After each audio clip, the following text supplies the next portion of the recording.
It's your man. What's up? This is for the gangsters. Shout out to the gangsters. Postman posted with them gangsters. My homies be on gang time.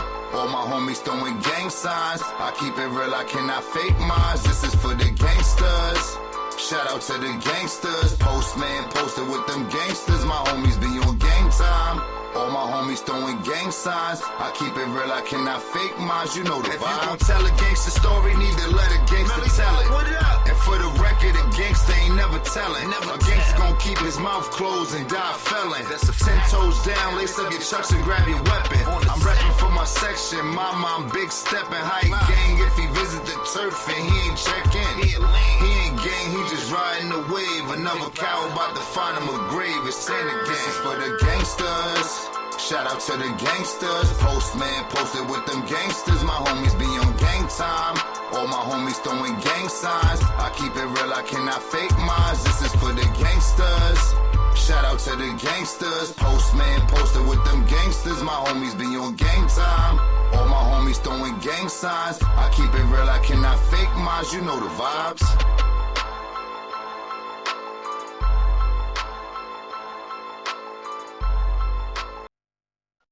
Shout out to the Mailroom Nation. Shout out to the Mailroom Goons. I am Professor Melly Mel, the Hood Postman. Please click the notification bell, like, subscribe, and share. Drop a comment down below so when the dope content hit, it'll feel like it's the 1st and the 15th. How are you guys doing? Yes, it is an episode of Tap In Money. Go on and tap in. Let's tap in. There's so much to talk about, so much to discuss, and we'll just see how that goes. But I know everybody out there in the land is trying to figure out who auntie was that on that live feed. Who auntie? Auntie, mother, sister, daughter. She belonged to somebody, but she made it clear what she belonged to. She was very clear on that. She even had the little man off the chain, right? But I want to say this, guys. I want to say this. This is important. Shout out to Brandon. Shout out to Rasta Man. Shout out to Marlena Williams, Postmaster General in the house. Johnny Sullivan, I see you in there, bro. What's good? Hope you are feeling better, doing well. It's Tap In Monday once again. So here's the thing. True to the game, right? In hood wisdom. Jealousy can't hide in compliments. Envy can hide in support, and hate can hide in love. These are facts. Again, jealousy can hide in compliments, envy can hide in support, and hate can hide in love. These are just the facts of the matter. So just because they're giving it to you, doesn't mean that they have it for you. Pay attention, people. Doesn't mean they have it for you. Trust their energy, not their words, bro. Trust their energy, but not their words. This is how you have to deal with this day and time and the life that we're living in and the circumstances that surround our daily activity. Nobody can make you feel or act or think any type of way unless you give them access. It's bottom line. It's just the way it is. Again, I'd rather have 4 quarters than 100 pennies any day of the week. We got a distinguished guest coming into the building. He's going to be a first time, and I'd like to welcome him in.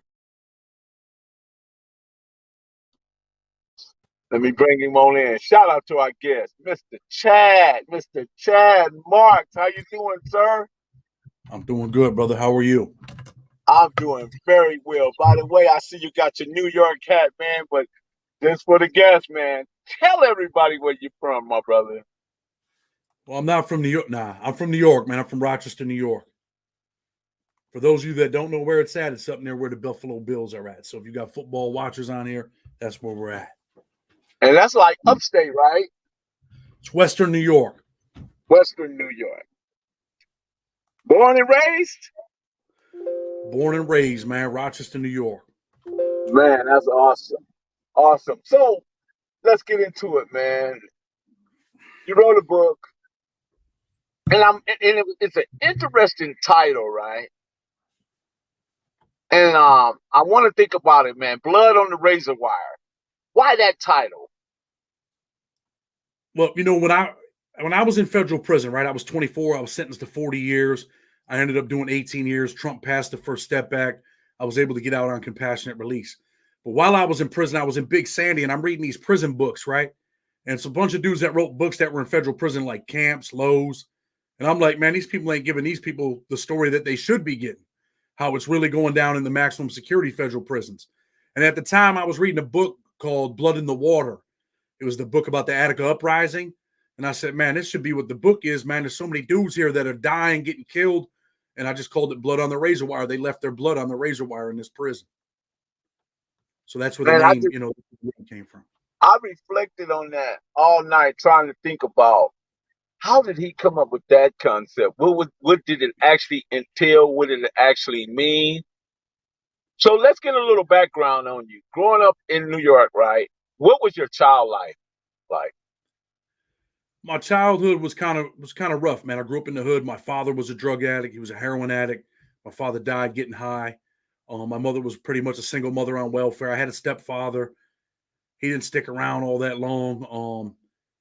Things were just hectic, man. Grew up poor. And, you know, when you're young and you're poor, man, you're thinking, man, listen, I gotta find my own way. You know what I'm saying?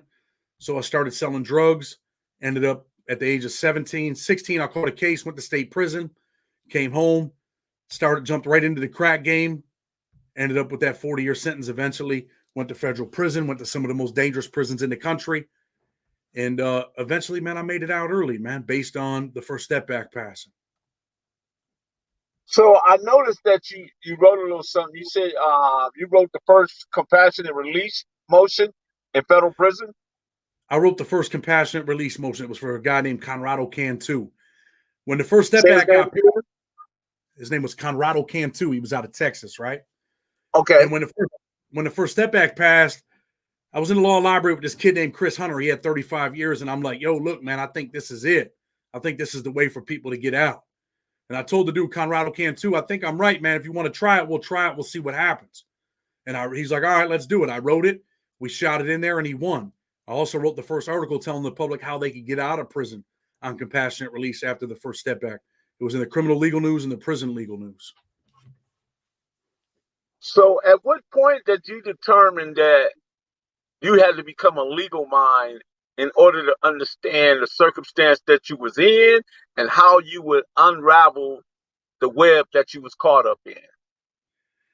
I was always working on my own case, right? Because I always felt like, hey, man, ain't no one going to fight for my life like I'm going to fight for my own life. And I ended up at Coleman. I was in Coleman, USP Coleman. I'm going to the law library all the time. And this kid, man, Kiki, he was from Tennessee. He was from Nashville. I think it was Nashville. He sends me a kite up there, man. We're locked down. He's like, look, man, I need help with this crack motion. You know, I had this dude helping me. We're locked down. He can't do my reply. Can you do it for me? He's like, man, whatever you want, let me know. And I'm like, man, I don't really know. Like, I didn't have confidence in myself, you know, because I don't want to work in other people's cases. And I tried to, like, brush him off and spin him. But eventually, he taught me into doing it. We're locked down. I looked out for him. I hand wrote his joint, charged him like $30 in commissary, man, some soap, deodorant, that type of stuff. And I did it, and we won. And when we won, he came off lockdown. And once we came off lockdown, he went to the law library. He started telling everybody, hey, man, this dude did my shit, man. He won it, whatever. So then I had a Cuban dude that had he had a bunch of robberies, right? They were doing like jacking people. And I did his 2255 and I won that. And then I started working on a case for Adaris Mazio Black. He was out of Detroit. He's a kid that had the face transplant. Angie Martinez's tour bus. I think they got knocked with like 100 bricks. I started working on his case and he started telling people, hey, man, this dude's good, whatever. I'm still working on his case, brother. He got life. He's got life plus, I think, 40 years.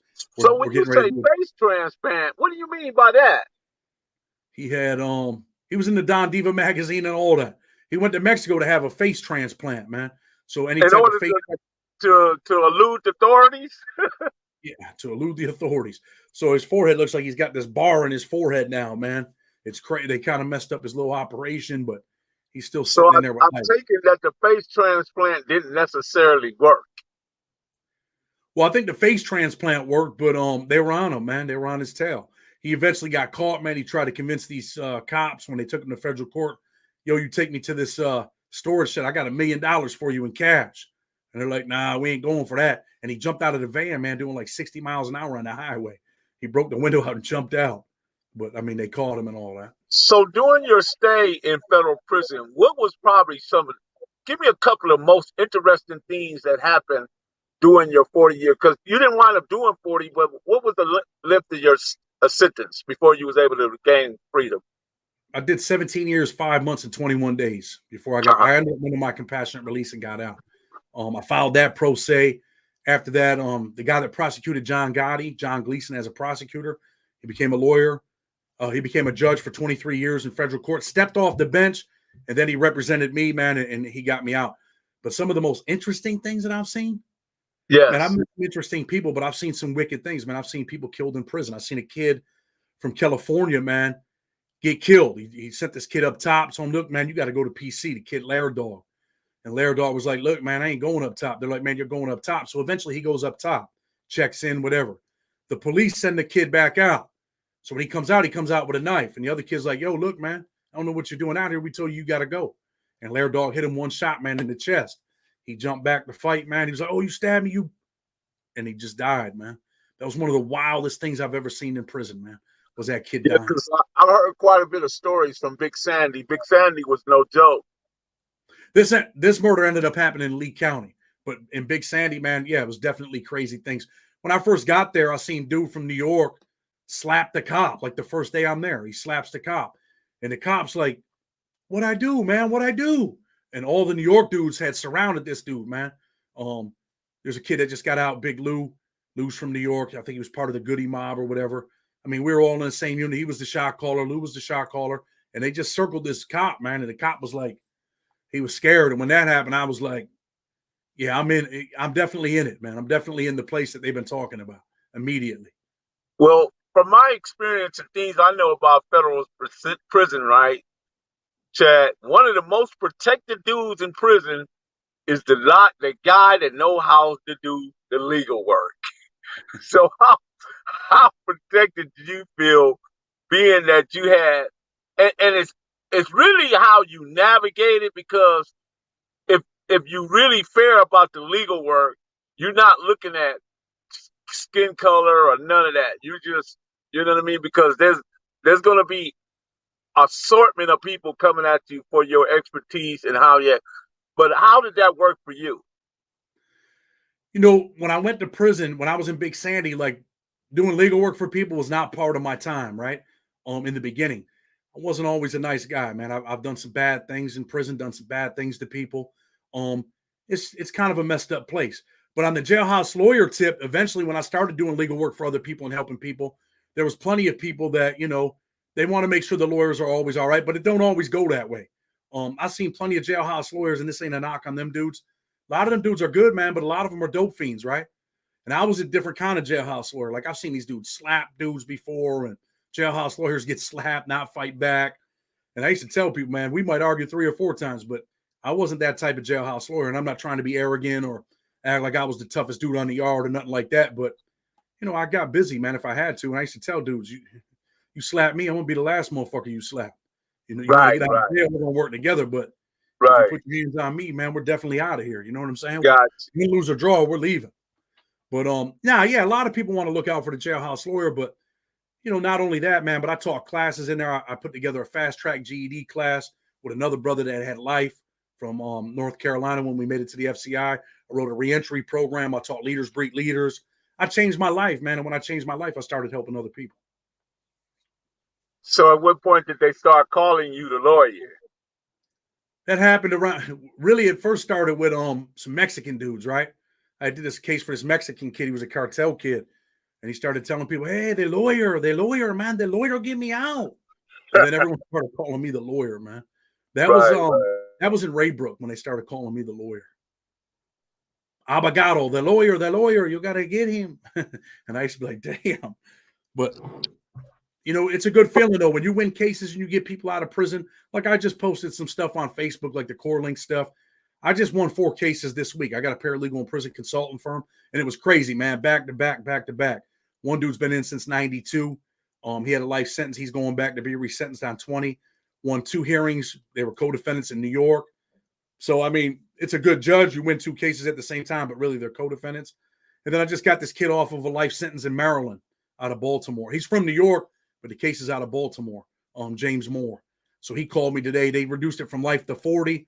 Now we're going to try to get the 40 down to 20, and hopefully he'll go home, man. Got it. There's one thing about the law that I have always taken notice, because I spent 10 in Terminal Island, which was a lesser situation than probably what you were in.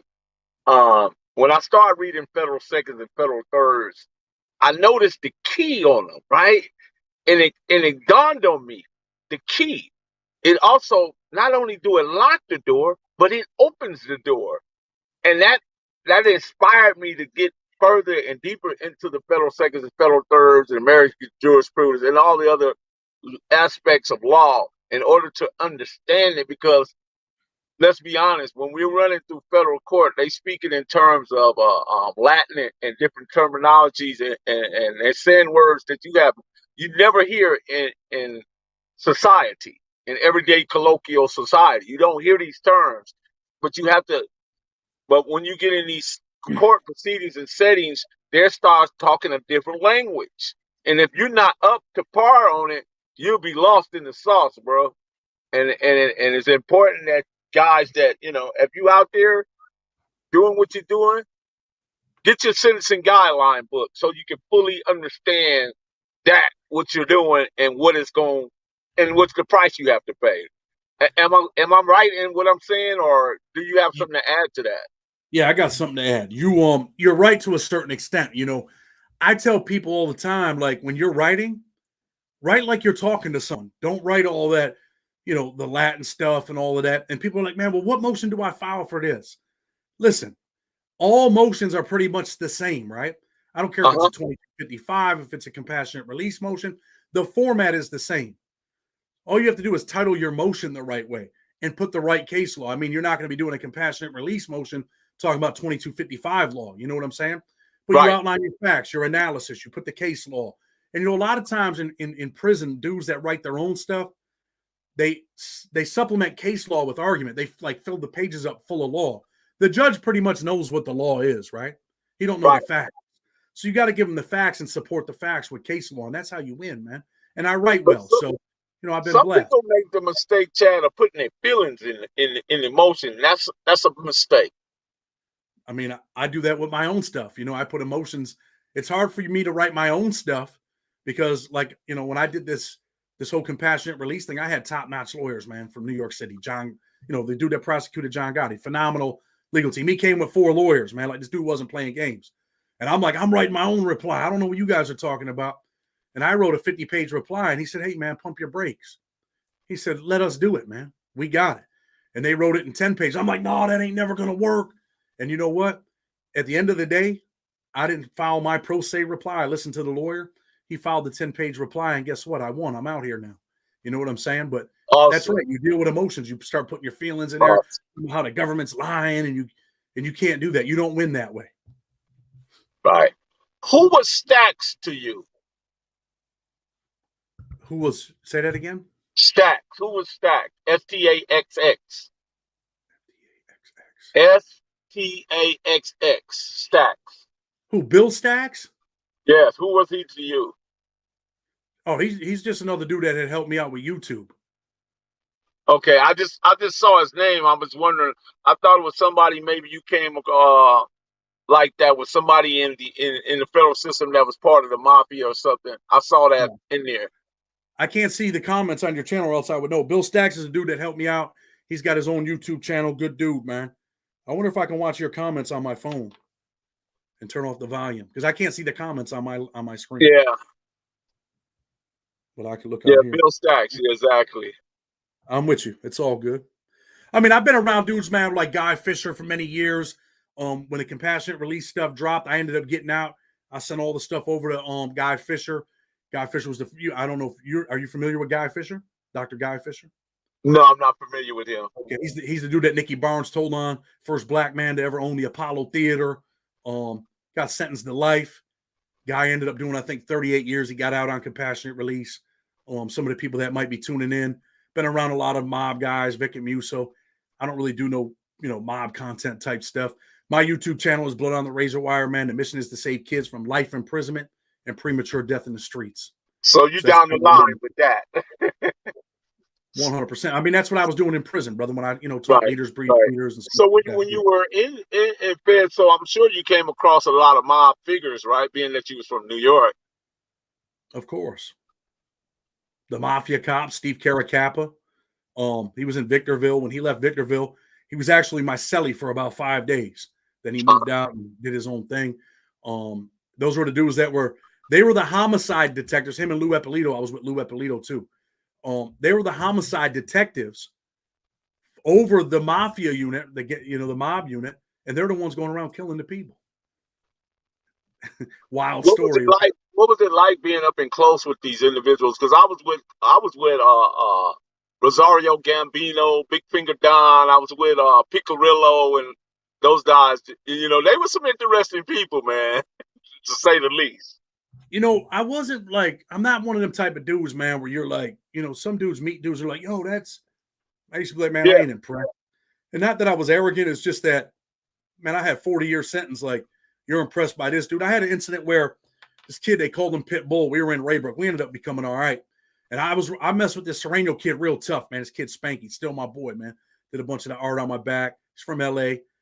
And, this dude's like showing his pictures and on the boats. And I'm like, man, I'm not impressed with that shit, man.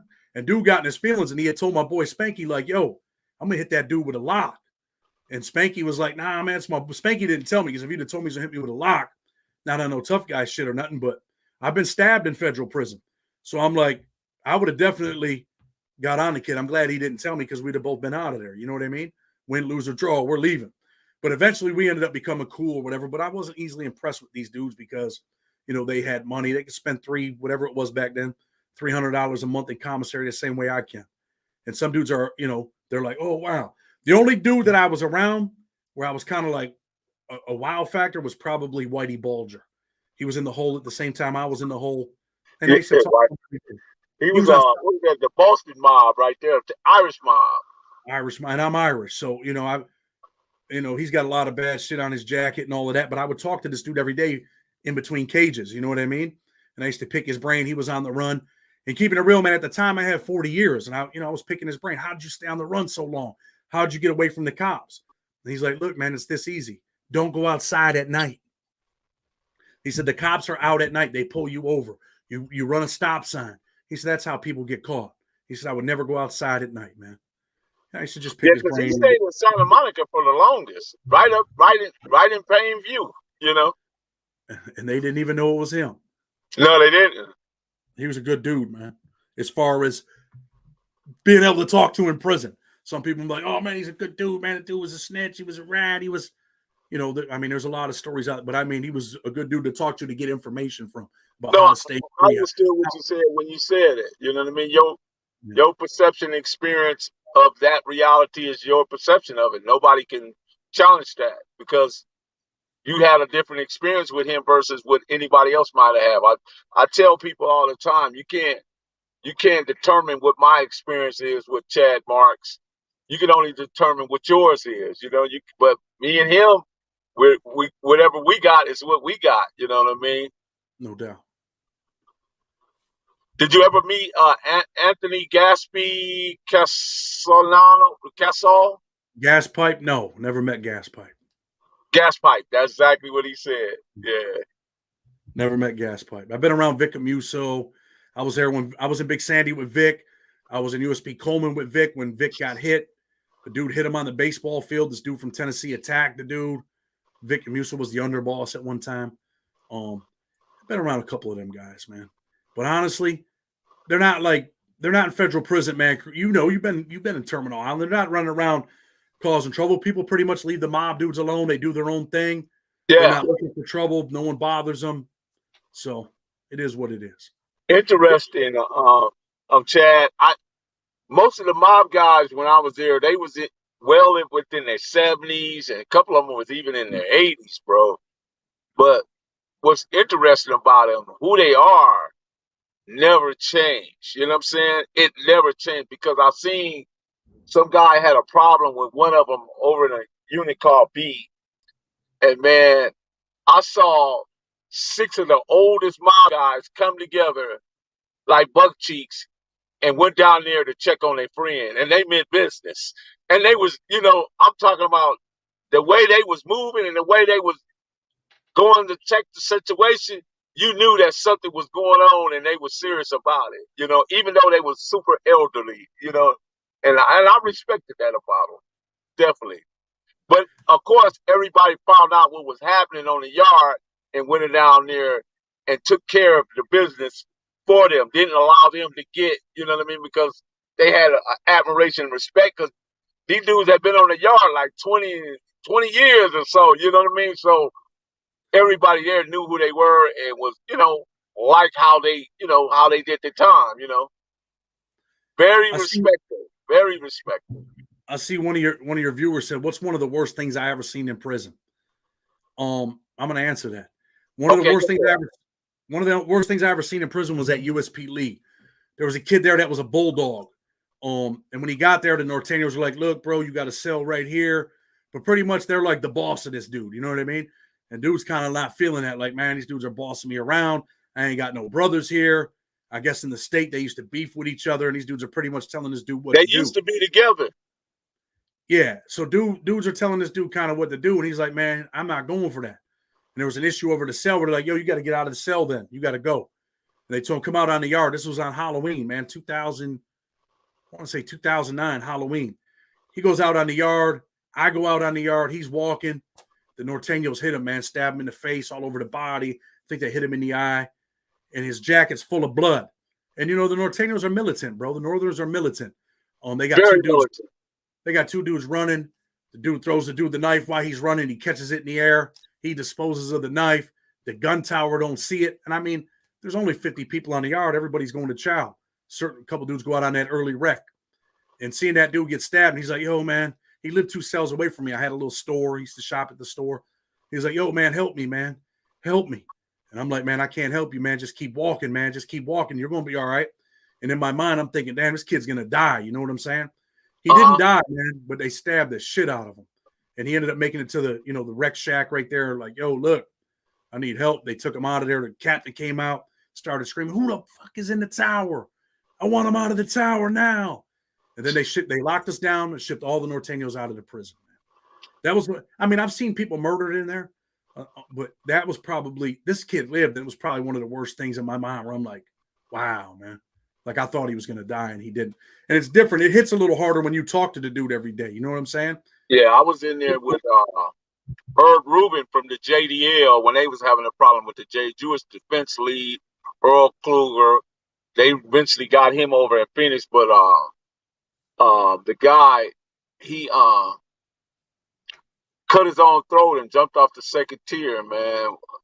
Jeez. One of the top JDL guys, you know what I mean? Yeah, so you constantly seeing different stuff, and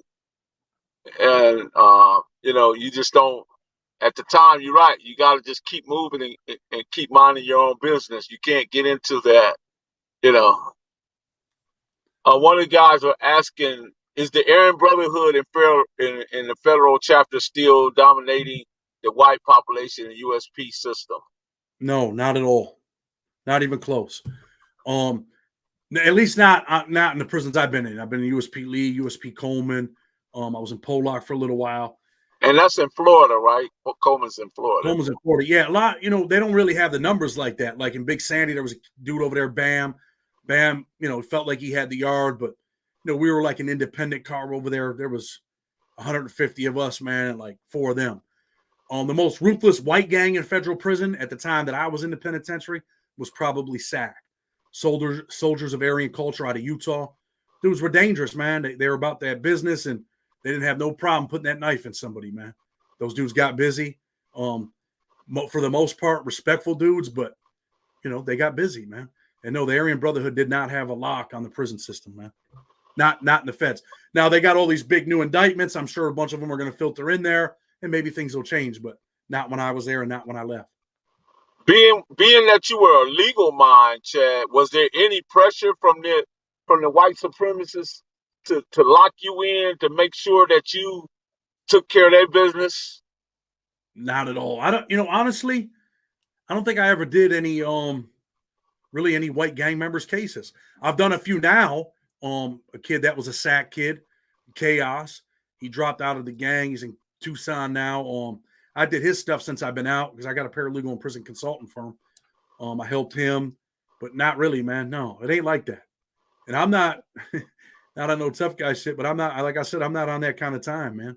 Right, gotcha. Nobody tells me what to do, man. We're gonna get it in, man. That's and shout out to my man Ghost for introducing us, man. I appreciate Ghost for definitely making this connection, because there's times when I have to, expand, and how I expand is talking to people from many various different walks and talks and styles of lifestyles. You know what I mean? I don't want to be pigeonholed to nothing. You know what I mean? Because I do a lot of I guess I do a lot of gang stuff, you know what I mean? Because a lot of people is interested in that. But I want to be also known for doing intellectual stuff. And speaking of people that have done some great things for humanity, like yourself, you was in a predicament by being in a legal system, but yet you found a way to make it better for other people's and yourself, and I take my hat off to you for that, bro, because that's not easy. A lot of people hearing you talk, but they don't know that what you did wasn't easy.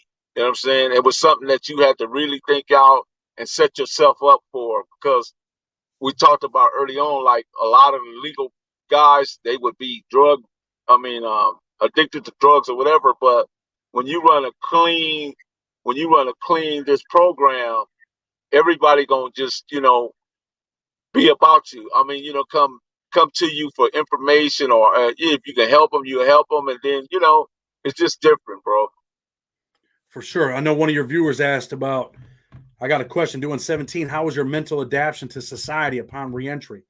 Are there still side effects of institutionalization? I'm going to answer that, man. Yes, sir.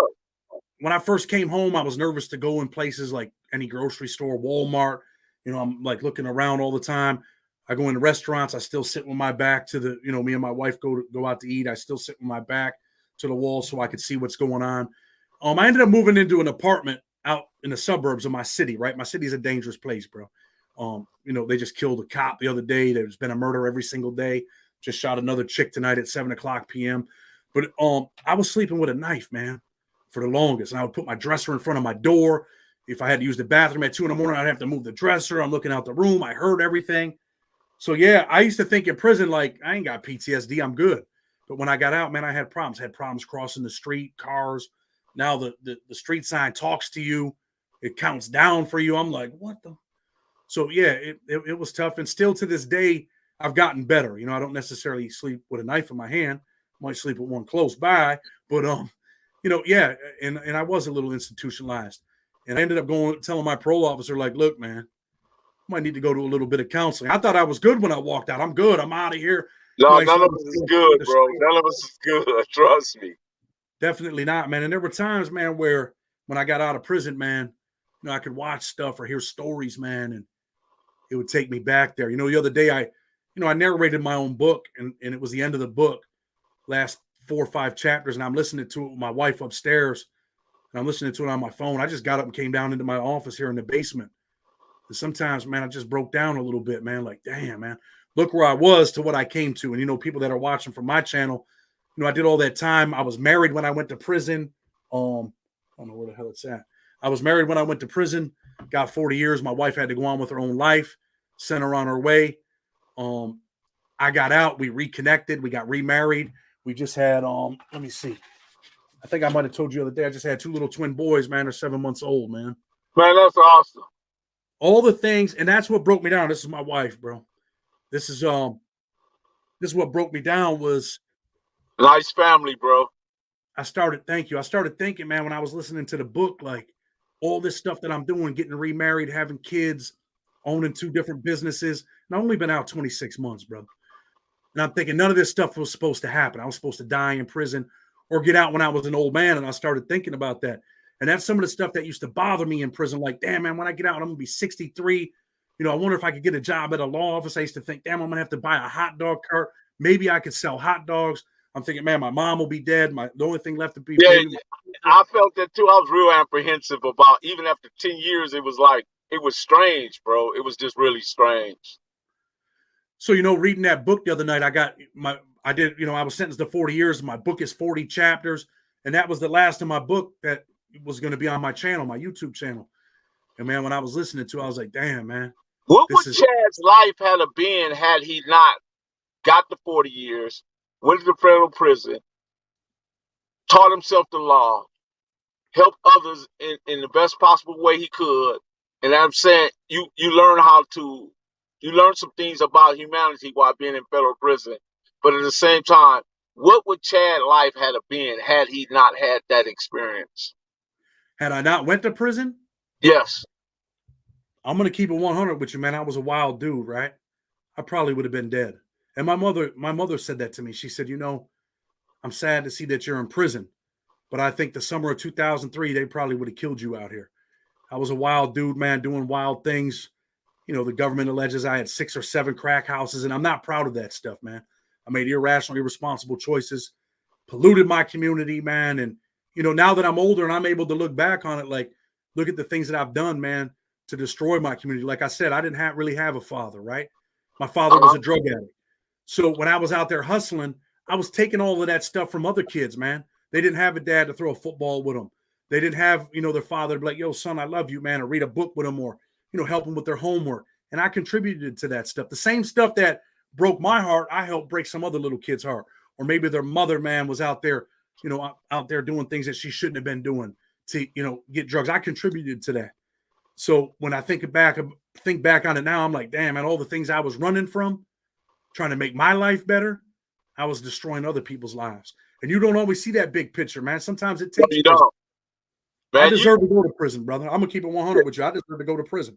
I didn't deserve 40 years, but I deserve to go to prison. You was like Omar, man. They asked Omar, what did you do for a living? He said he rip and run. So you was ripping and running, bro.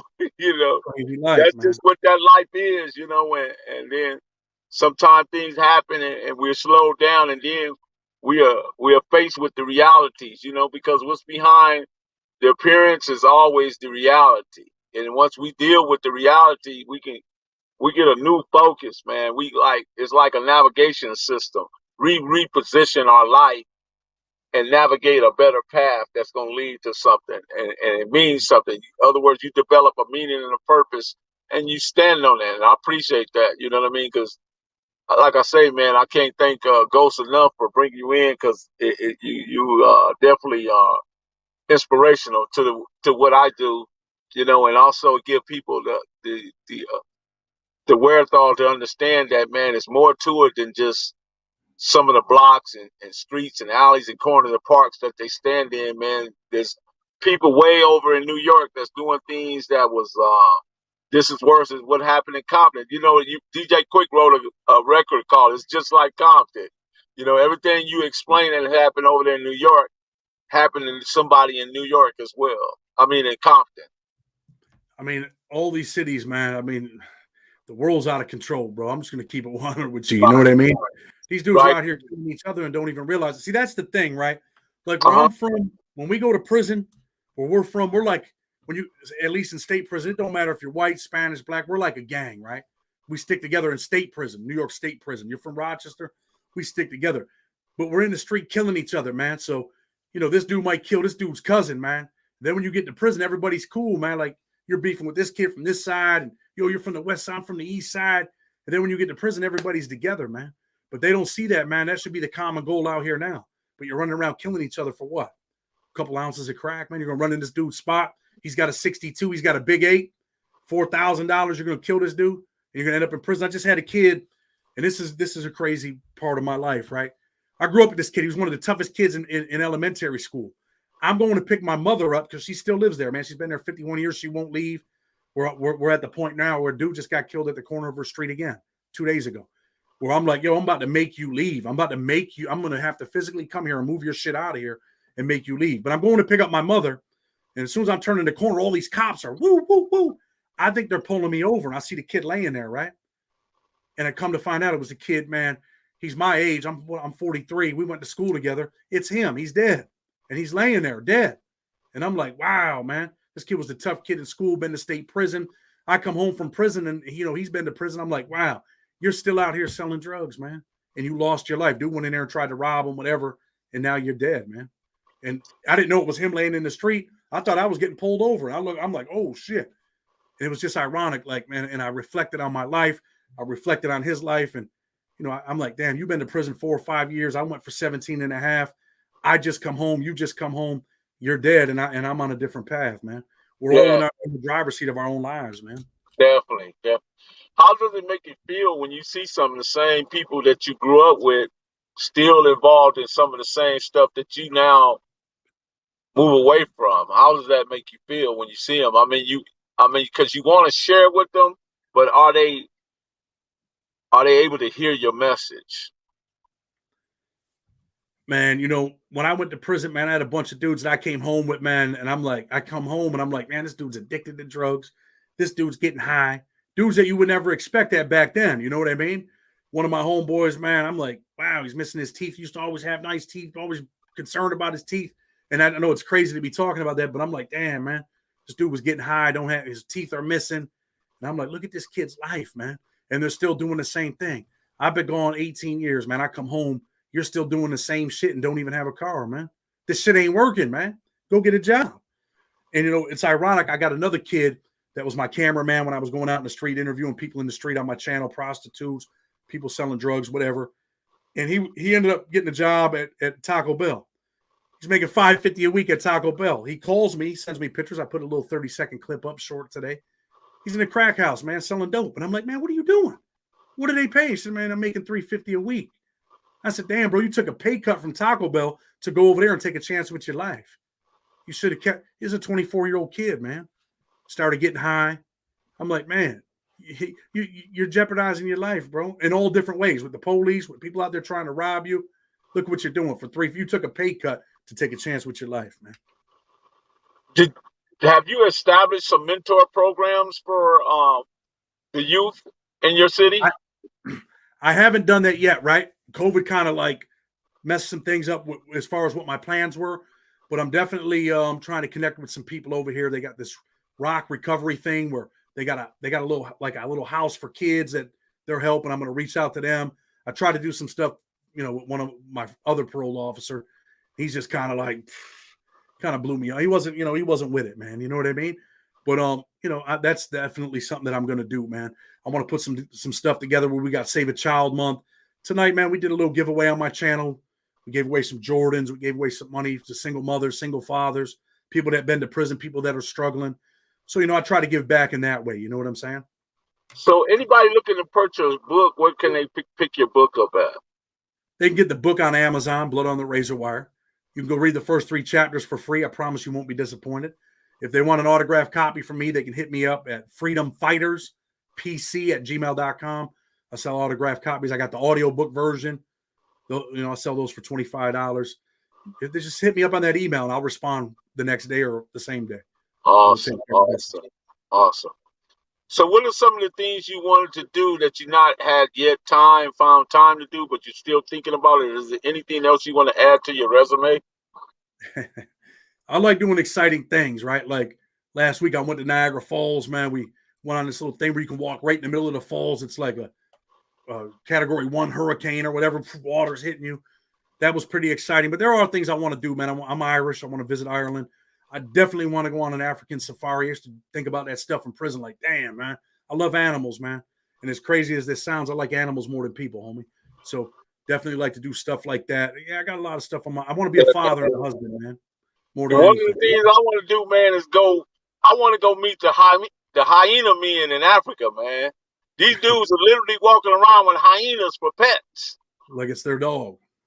Yeah, I want to meet how do you become a hyena man, and how do you get such an animal to respect your commands? You know, that's so interesting to me because I watch a few videos about the hyena man. Anybody that look, go check out the hyena man in Nigeria, man. These some interesting dudes. They some bad. You talking about some bad dudes? Them dudes right there, they bad, man. You know, You got one of your and they guys got that I'm baboons and everything. You know. Yeah, no doubt. One of your guys said, I'm from Niagara Falls. It's called Maid of the Mist. I know what Maid of the Mist is. That's the boat. But they got Cave of the Winds where you walk on the little balcony and all of that stuff, and you get right in there too that way. So they got two things there, Maid of the Mist and Cave of the Winds. But if anybody's going to Niagara Falls, they ain't paying me to promote this joint, but you check both of those things out, man. They're definitely good time. So since you've been out, man, what were some of the things that just made you feel just so like you did the right thing now that you got your life on track? Of course, you got your family, your wife, and your children, but what are some of the other things that just bring you so much joy that you didn't have before prior to going to the prison? Man, the number one thing, man, and that really makes me feel good, man. In the beginning, man, I was nervous. I was afraid. I was like, damn, man, I don't know if I got what it takes to be a father. But, every morning I wake up at 5 a.m, brother, because my kids wake up, right? My wife takes care of them during the night if they wake up. And then at 5 a.m, I get up. I go in there, man, and they're awake. And I say, I see you. And they smile at me, man. Like, that's big. Man, that warms your heart. You know what I mean? And I that's take them out there.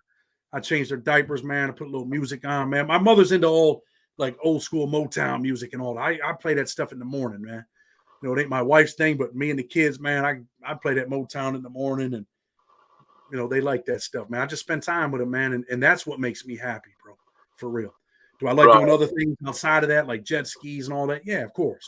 There's things where I thought, man, I'd never do again. I thought I'd never swim in water ever again. So any chance I get to jump in the lake, man, or my wife's family had an in-ground swimming pool. I'm like, yo, I'm jumping. People are acting like they ain't getting in. I'm all the way in there 5 minutes into the party. It's just me. You know what I mean? Being that you have your own paralegal firm, does other law firms use your services in order because you understand that federal law probably better than a lot of 4 or 5 year lawyers do. Because Go ahead. You know what I was gonna say, because a lot of the first 4 or 5 year lawyers, they understand procedural. In other words, they know how to respect the court, and they know how to walk the talk, walk the line, and talk the talk. But in order to really be great at what you do, you got to really be able to spin a story, bro. You got to spin a story that's beyond measure and outpace the other guy that's either trying to convict and you're trying to defend, but he's trying to convict. Go ahead. This is the deal, right? I do a lot of work for lawyers, right? I've had a lawyer call me down and say, hey, man, I'm one of the top-notch lawyers in my city, retired. This other lawyer's a top-notch lawyer. He's like, look, man, I'll give you this office. I'll give you Parinello's office. You want to come down here and work? I'm like, nah, man, I like doing my own thing. And recently there's a lawyer out of New York City.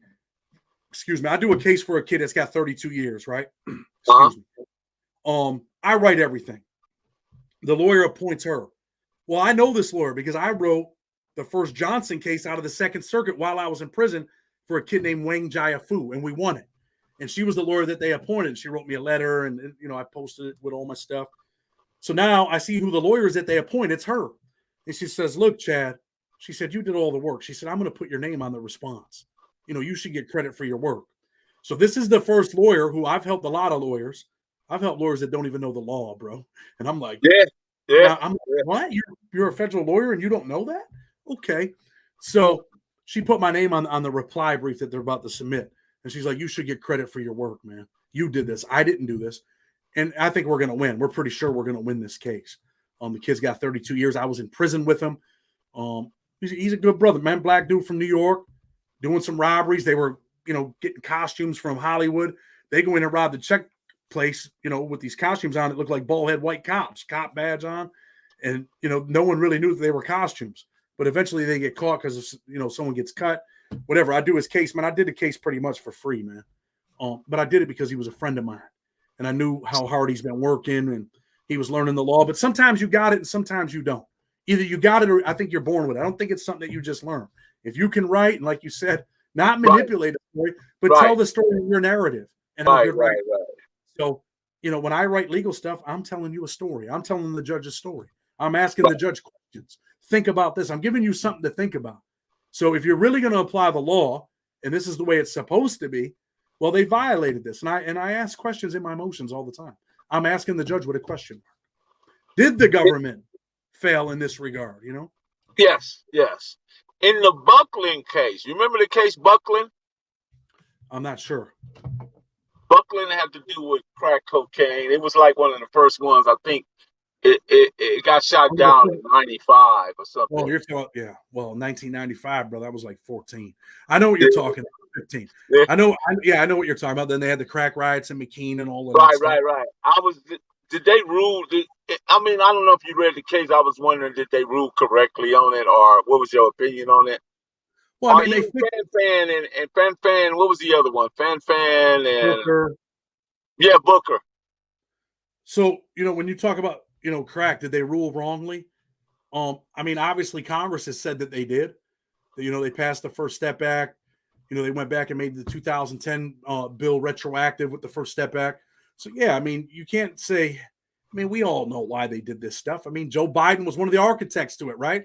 Right. So this is what you did. And now you say something different, but this is what you did. Do I believe there needs to be punishment? Of course there has to be punishment. Also, we live in a lawless land. This place would be, absolutely outrageous. But do I think you take a 17 or 18-year-old, African-American kid in the city that's got a gun in his waist and he's buying 8 balls and bagging them up and give him 30 years? No, I don't think you do that stuff. I don't believe in that. And, I've spoke about this case a few times, but there was a kid named Billy from North Carolina. I'm with Billy and USP Coleman, and Billy's like, look, Chad, man, I need help. They give him life. He cops out and gets life. He says, man, the lawyer told me I'm going to get 20 years, man. His mandatory minimum was life, and this is where we talk about lawyers that don't know what they're doing. Who would ever cop out and say, you know what, I'm going to give up all my rights, go ahead and give me a life sentence. I'm 22 years old. Nobody does that, man. If the lawyer says you're getting life, you might as well take your chances at trial. So I help Billy. We lose. Years later, on the clemency grants, I see Obama grants Billy clemency. Billy deserved clemency. Billy didn't deserve life. He had 2 priors. He's sitting in a crack house selling bags for $3.50 a week. That's one of his priors. He gets probation. He gets out of jail. He goes back to the drug trade because that's all Billy knows, right? So Billy's back selling crack. He gets caught again. He's in someone's, in a crack house selling crack for someone, making no money because the kid don't have shit. He don't have, maybe I'm not saying this specifically tailored to him, but maybe his mother's a drug addict. Maybe she's selling the food stamps. He's 17 years old. He don't have nothing to eat. What do you think Billy's going to do? He don't have no ID. He can't get a job. Billy's going to do what Billy knows how to do, right? He's selling dope. Now you give him life. Well, you got 2 prior strikes, and here's your 3rd one. Now you're in a 50-gram conspiracy. 50 grams of crack is about the size of my palm, man. About that thick. And now we're going to send you to prison for the rest of your life. You're 23 years old. Eventually, Billy gets his sentence reduced to, I think, 20, and I think he's out now. But, I don't believe in that stuff, man. 100% it's wrong. I think their conclusions on that and their findings as far as how you think baking soda changed the composition of it. All it did was gather it, but it didn't make it stronger. You know what I'm saying? As they tried to allude to that, like, because you put water and baking soda with cocaine doesn't make it stronger. It just make it gather and make it smokable. Versus if you left it alone, it'd just be, snorted or intravenous use. But I didn't see how they arrived at well, we both know that the stuff with this racist and biased. We both know that, but it just amazed me how they, just let that slide like that, bro. And they're not fixing. This is the thing, right? They say, okay, we're going to cut these sentences. We're going to change this stuff with the Fair Sentencing Act in 2010. We're going to come back 8 years later and say, yeah, we should have made that retroactive 8 years ago, but we didn't. So we'll do it now under Trump. They do all that stuff, but there's also pieces that they're missing, right? We can't have people in the community running around shooting each other in the head over nothing. You understand? It can't be happening. So there has to be punishment as far as that goes, right? But the other thing that we need to fix is this. You don't say, hey, we're going to cut the sentences and let you guys out and do whatever you want. Go right back to that life. You have to educate these people. You have to True. change the culture in the prisons. You have to True. make people earn their way out of prison. And how do you do that? Well, I want you to earn your way out of prison and not just go to some bullshit ass program where they give you a certificate and you can buy a certificate in federal prison. You have to go to these programs. You can buy all the certificates you want in federal. So now, and I'm being for real about, you're 100% right, but I'm being for real about this.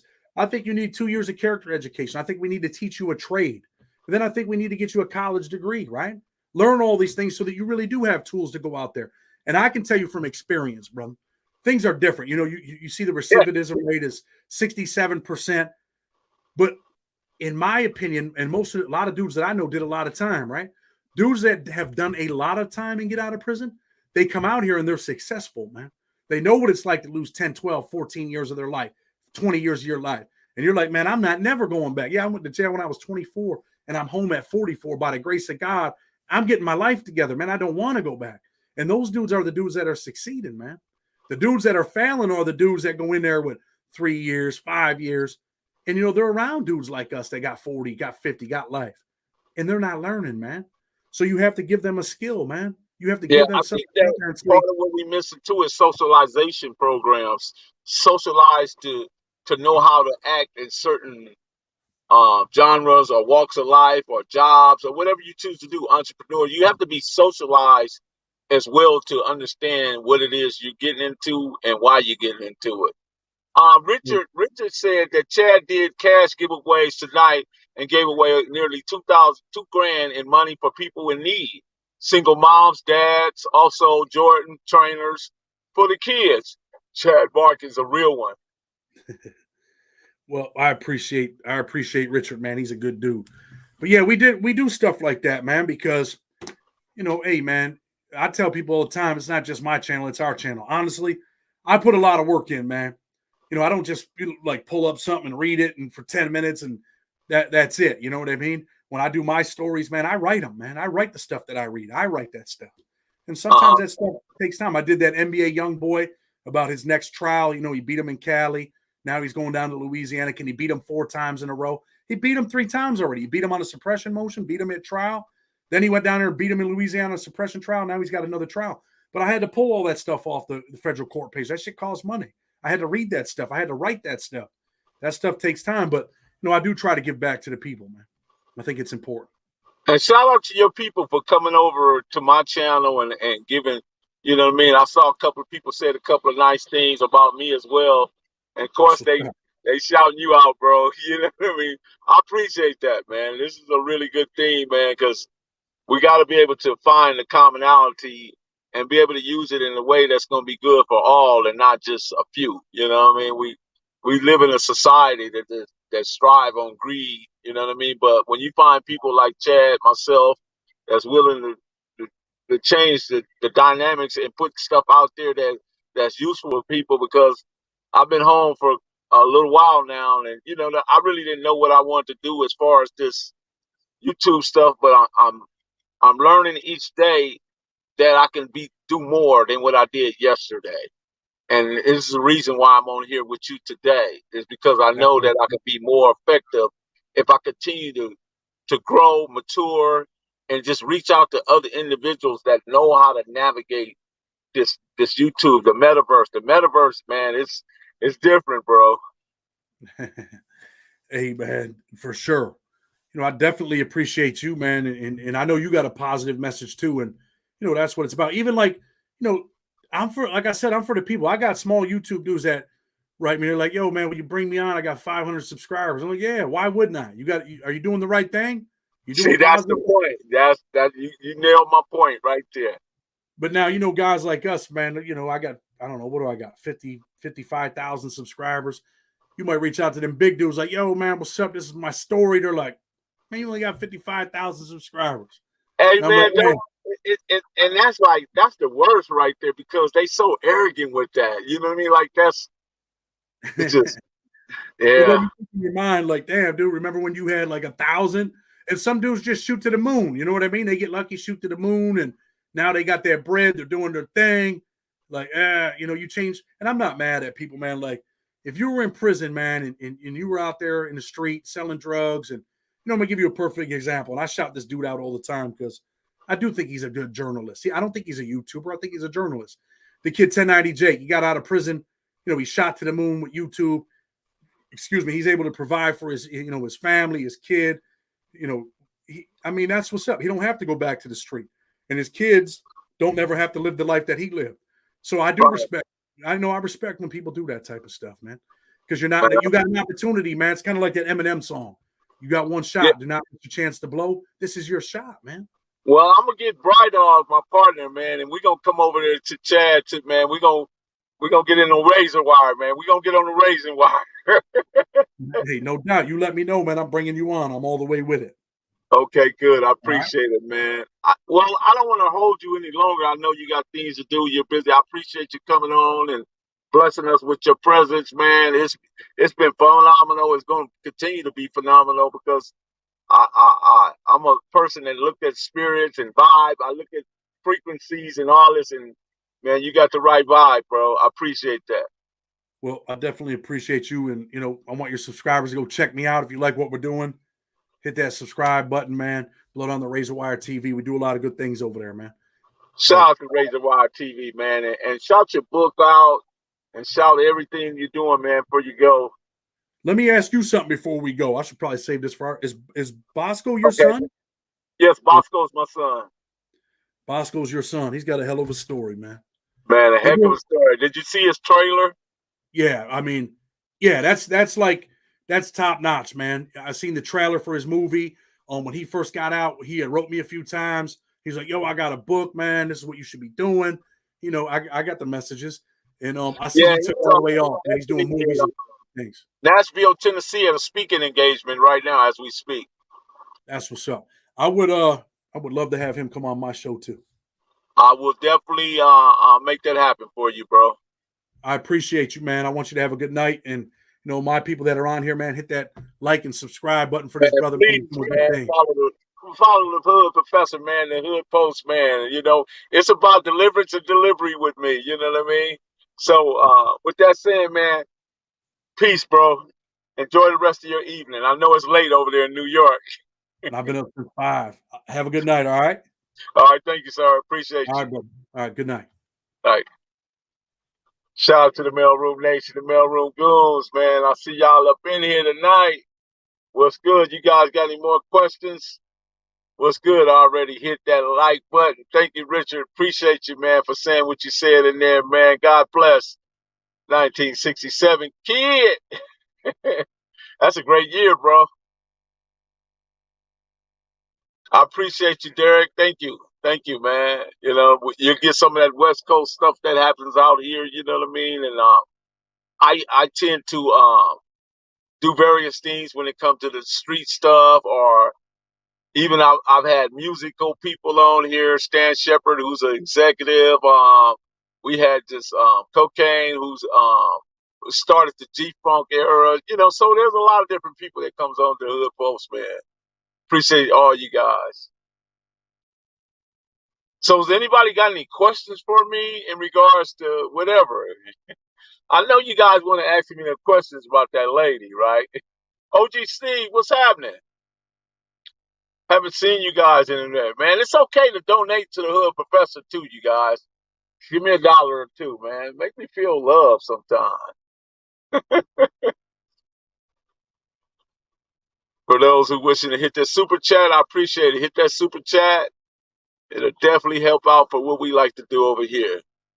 How you been doing, OG Steve? William Clark, what's good, bro? Mayweather, very good interview. Appreciate it, man. Appreciate it. That's what we do, man. This is the mailroom, man. I got all the mailroom goons in here.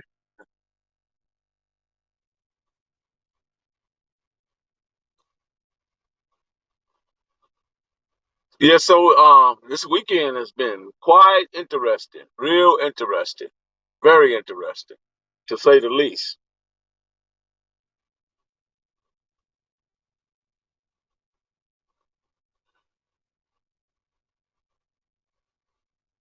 So what do you guys think about Chad? I think he delivered.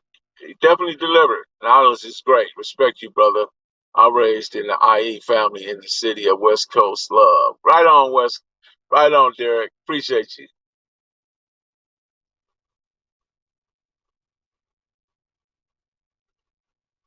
Well, you guys know me. We'll be back Wednesday. Condolence to, yeah, right on, bro. Right on. We'll be back on Wednesday for Wisdom Wednesday. I haven't really thought about the program yet, what we're going to talk about, but we're going to get there. That's for sure. We will be in the house. Also, I've been having, I got to go see an oral specialist. I got wisdom tooth problems, bro. Yeah.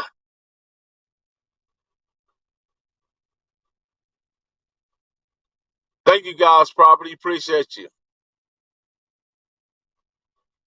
The heat is climbing everywhere, bro. For real. The heat is climbing everywhere. I had to take my truck to the shop today, so I'm in a different truck today. So I've been going.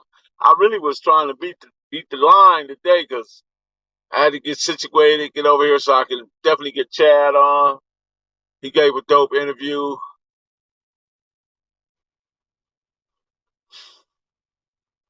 That big dude, Chad Marks. Yeah, that navigating that federal system is not no cakewalk. I'll tell you guys.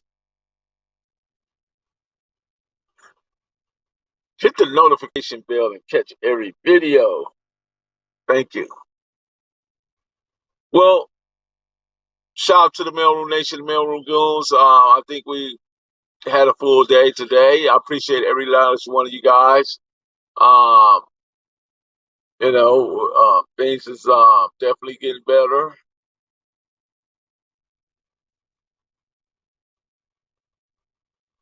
I'm looking forward to Wednesdays and Fridays now, and we on target. Let me drop a little something with y'all before we go. Let me drop. Big Mill, the hood. I'm getting some animation done with this song right here. It's a jungle in the ghetto, so you better beware. It ain't nothing but gorillas, iron tigers the best. Pro Max, Zaz's killing for tourists. Step foot up in this jungle, leaves out in the hearse. Codones, Percocet, city girls, yes sex, all eyes, no deaths, full of shells, candle wax, candle lit, Brody hit, gas, shotty shot back. Guess he moves real when he died, he ain't come back. Round here, snakes, win, gorilla man, no win. Bro was facing 10, gave him up, now he back to win. Man, it's every day on the floor, no other way. In the ghetto, better get you some cake, no birthday, no heart, no love, nigga, what is B-Day? Cause when you down bad love, did give you leeway. Might find yourself in the he say, she say. Every day, all day, who am I say. I'm the hood postman, I'm the hood postman, I'm the hood postman, I'm the hood postman, I'm the hood postman, I'm the hood postman. Always got motion, always keep motion. I'm the hood postman, I'm the hood postman, I'm the hood postman, I'm the hood postman, I'm the hood postman, I'm the hood postman. Wanna get homies like Rennie Loki. I'm the hood postman, I'm the hood postman, I'm the hood postman, I'm the hood postman, I'm the hood postman, I'm the hood postman. Always got motion, always keep motion. I'm the hood postman, I'm the hood postman, I'm the hood postman, I'm the hood postman, I'm the hood postman, I'm the hood postman. On the dead homies like Rennie Loki, yeah. That's it. I am the hood postman. I am the hood postman. Let me shout out to Marlena Williams, Guy Property. Shout out for Richard for stopping by, Derek. Shout out to Rodney Scott. Rather have 4 quarters than have 100 pennies. You right about that, brother. Always on point, man. Always. Shout out to The Shy. Shout out to Rat City. Shout out to OG Steve for stopping by. Mike Mark. Shout out to everybody. Big L. Shout out to Big L for stopping by. Everybody and my guy Mayweather and William Clark. Shout out to you guys for stopping by. And that 1967 kid, respect, bro. So we're about to jump out of here. Marlena Williams, Postmaster General, go ahead and lock the door because we are gone.